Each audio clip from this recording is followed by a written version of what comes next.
Boker Tov, Chodesh Tov, continuing with the Halachot of Lashon Hara and Rechilut. Yesterday we defined what is Rechilut. So just like by Lashon Hara, Rechilut also applies even if it's true and not negative. What does that mean? The Halacha explains, even if the information that is relayed is true, and even if what the person said, Ploni said, or did was not negative, and if asked, he would not deny his action. So what's an example? There's two examples. Number one is perhaps he was justified to do what he did according to Halacha. There's an example in the Gemara Masechet Sanhedrin that talks about there was a court case. Two litigants had a problem. They were fighting in the Beit Din. They had a disagreement. They went to Beit Din, and then the psak was like party A.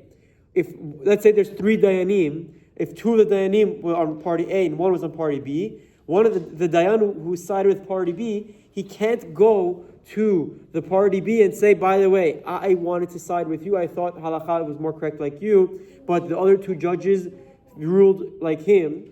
He can't do that. That's rechilut. Even though al pi halakha, what they did was correct. The judges did nothing wrong. They did halakha correctly. They followed halakha and they were posek like party A. Nevertheless, the dayan who does that and goes to party B and says, I agreed with you, but the other judges on the Beit Din sided with him, so we go after the majority. That's the classic case of rechilut.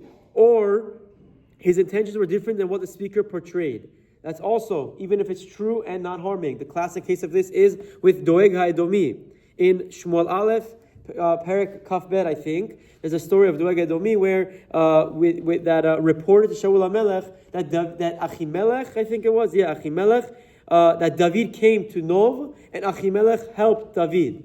Now what did Doeg do? He told Shaul this, knowing that Shaul would get upset, and even though this wasn't necessarily Achimelech's intention wasn't to go against Shaul HaMelech, nevertheless, Doeg's report and telling this over caused Shaul to mass slaughter all of the Kohanim in the city of Nov for this reason that he helped David HaMelech.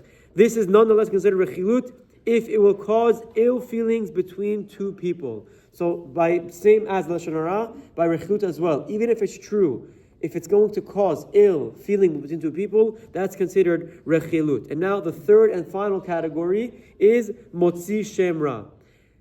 We spoke about the truth until now. Now, if someone mixes in falsehood, mixes in a lie that's not true into his speech about another person, and as a result, that person is further degraded, that's called a separate category of Motzi Shem Ra, literally to bring out or revoke a bad name, and his sin is much greater than one who merely speaks Lashon Hara. So the classic example, but it's true, that's Lashon Hara. If you're lying and you're making something up that's derogatory, that's even worse. That's called Motzi Shem Ra. It's very, very severe, and they speak at length about it, but for the sake of time, we won't go into it more. So that's category number 3 of Motzi Shem Ra. That's lies or even partially not true that causes further degrading to the subject. That's category number 3. Have a wonderful day. Chodesh Tov.